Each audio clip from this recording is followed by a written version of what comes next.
Boa noite, pessoal, tudo bem? Tá começando mais um Não Durma.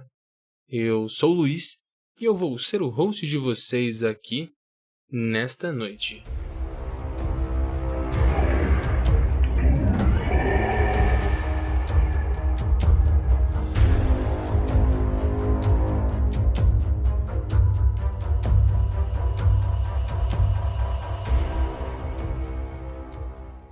E bem, pessoal, mais um episódio, mais um dia. Estamos no mês de dezembro, hoje é dia 7/12. Ó, que isso? A magia está no ar. Meu Deus, eu amo Natal, cara. Eu curto pra caramba ver filmes natalinos com a minha mulher, ficar fazendo coisas natalinescas, assistir o Grinch 1 milhão de vezes. É muito bom, né? O Jim Carrey atuando naquele filme é maravilhoso. E é uma data muito foda, né? É mágica. Ó, a magia. Mágica. Esse ano não sei se vai ter especial de Natal, tá? Eu tô pensando em fazer um. É que escrever um especial de Natal é muito complexo. Eu tô numa vibe de escrever histórias ultimamente. E eu gosto, né? Não são tão boas assim, mas eu curto. Dá muito trabalho, mas eu tô pensando em fazer. Ainda dá tempo. Então, quem sabe sai, né? Bom, hoje vai ser um episódio nada a ver com o Natal, tá? Só fiz essa introdução aqui porque, né, sei lá, porque é Natal, eu gosto. E, bom, vamos partir pro que interessa. Se você quiser e puder, nós temos um Apoia-se, mas é só se você puder.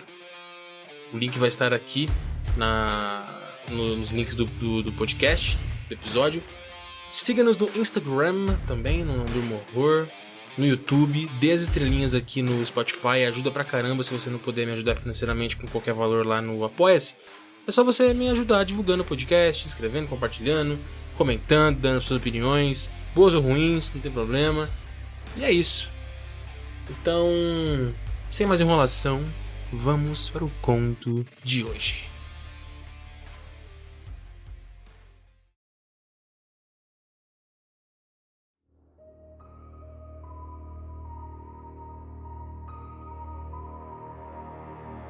Eu nunca esquecerei o verão de 98, ou os encontros que compartilhei com meus colegas de classe. Quando eu tinha 10 anos, apenas 2 semanas no início do ano letivo, toda a 5ª série foi levada para uma viagem especial de acampamento de 1 semana para o acampamento High Hope, em Indiana.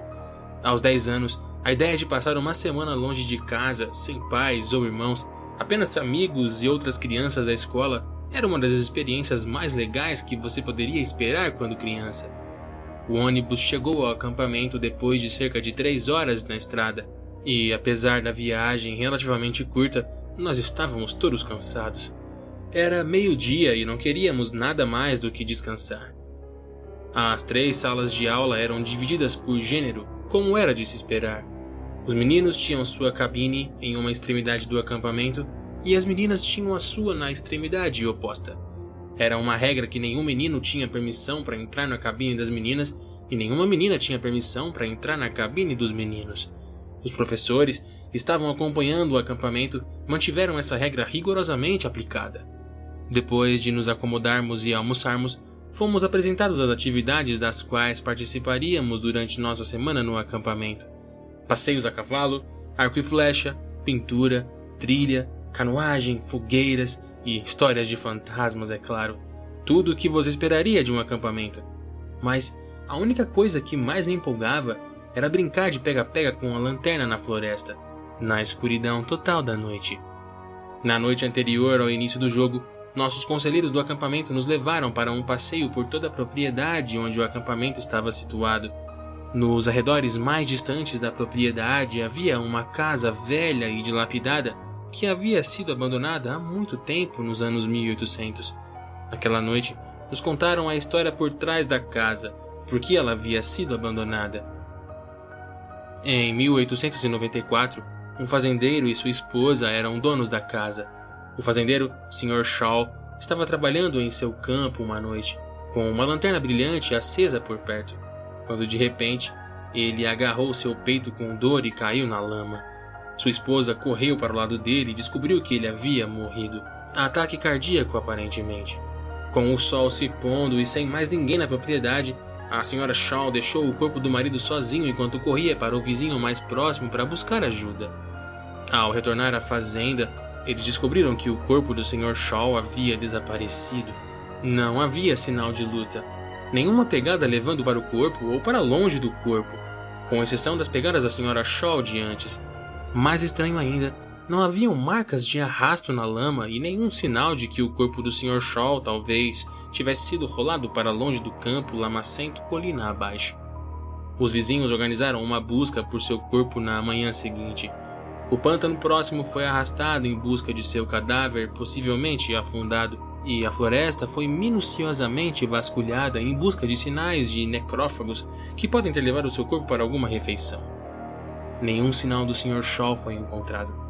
Nenhuma explicação foi dada.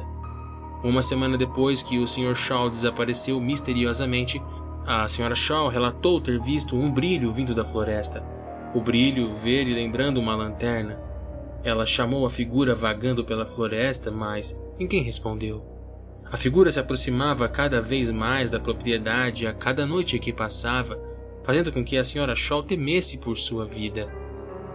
Os vizinhos concordaram em vigiar a propriedade e identificar essa figura desconhecida, mas seus esforços foram em vão.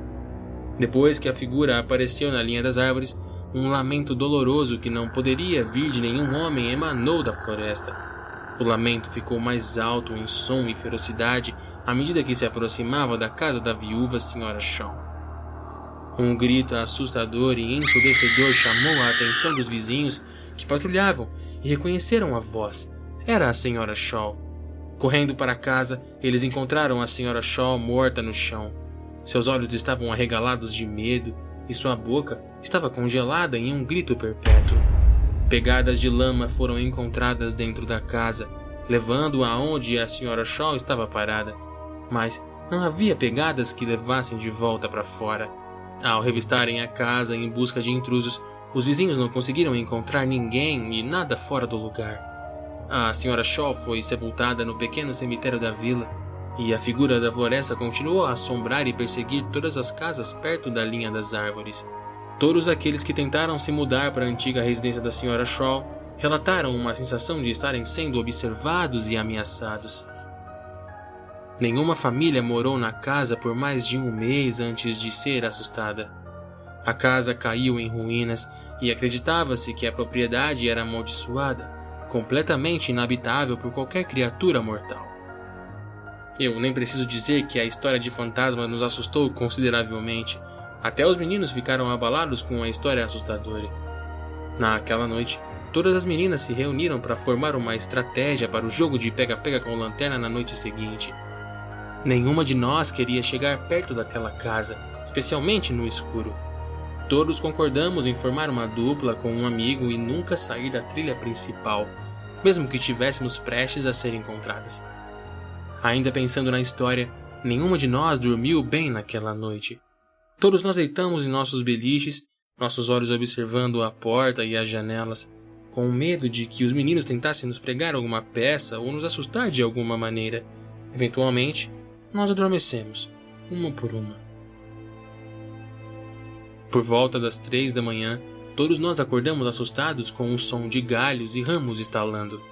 Nossos professores nos disseram para não nos preocuparmos, que era apenas um cervo curioso sobre todos os novos cheiros e sons das cabanas. Hesitantes, tentamos voltar a dormir. Isto é, até que ouvimos um lamentável barulho, um lamento vindo da floresta. Sentadas com medo, todos nós ligamos nossas lanternas e enrolamos nossos cobertores em volta de nós mesmos com medo. Mais uma vez, os professores insistiram que era um animal. Eles tentaram nos dizer que era apenas um coiote que, como o cervo, estava curioso.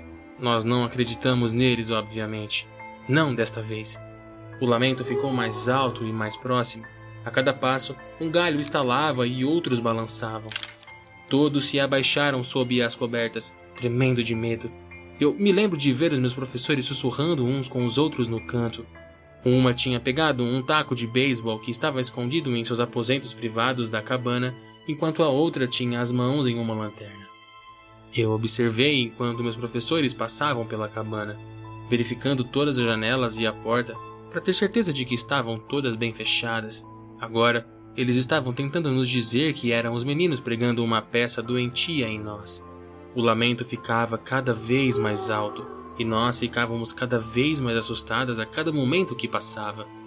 Uma batida repentina na porta de nossa cabana nos fez pular, mas ninguém disse uma palavra. A minha professora, que estava empunhando o taco, se aproximou da porta e suspirou de alívio, vendo que era uma das professoras da cabana dos meninos. Eles ficaram juntos na varanda e falando baixinho, mas ainda podíamos ouvir cada palavra que diziam. A professora dos meninos estava chateada, convencida de que a cabana das meninas estava pregando uma peça nos meninos, fazendo um som de uivo e quebrando galhos.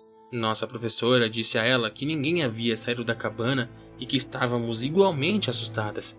A professora dos meninos ficou nervosa, percebendo que havia uma terceira pessoa trabalhando. Ela correu de volta para a cabana dos meninos e, alguns minutos depois, ela e os conselheiros do acampamento estavam verificando todo o acampamento, tentando identificar o brincalhão na floresta. Ninguém foi encontrado, e o choro parou quando o sol começou a nascer.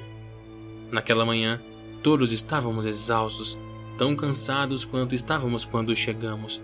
Estávamos todos nervosos demais para realmente comer ou jogar, e ninguém mais estava interessado em brincar de pega-pega com lanterna. O dia passou e nós relaxamos lentamente, esquecendo os eventos assustadores da noite anterior. E então a noite chegou e todo o medo retornou. Os professores e conselheiros insistiram que não havia nada a temer. Estávamos deixando a nossa imaginação levar a melhor sobre nós. Eles até tomaram medidas extras e isolaram a trilha que levava à casa velha para que ninguém se perdesse na floresta. O jogo prosseguiu e foi tão bem sucedido quanto você imagina. Todos estavam apavorados e vagavam sem rumo nas trilhas escuras, sem vontade de andar sozinhos. Como um grupo, todo o acampamento acabou se afastando muito mais do que nos era permitido, o que deixou os professores e conselheiros muito bravos. Continuamos vendo sombras de pessoas correndo pelas trilhas e atrás das linhas das árvores. Ninguém deveria estar naquelas trilhas à noite, mas vimos estranhos nos perseguindo na floresta escura. Em pânico, muitos de nós corremos de volta para o acampamento, enquanto o resto de nós se perdeu, apenas para nos encontrarmos cercados pelas sombras.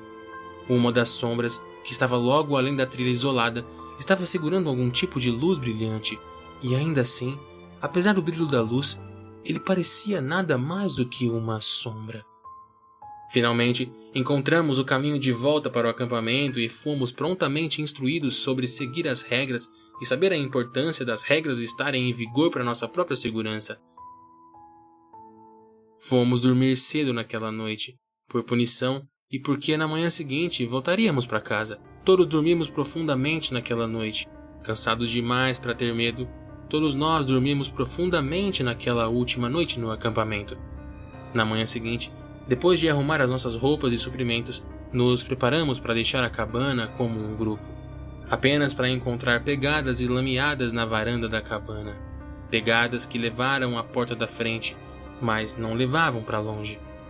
A cabana dos meninos era ainda mais assustadora. Por toda a cabana, pegadas e lameadas foram encontradas, marchando para cima e para baixo nos corredores entre os beliches e parando nos aposentos privados de seus professores. As pegadas paravam e nunca levavam para longe.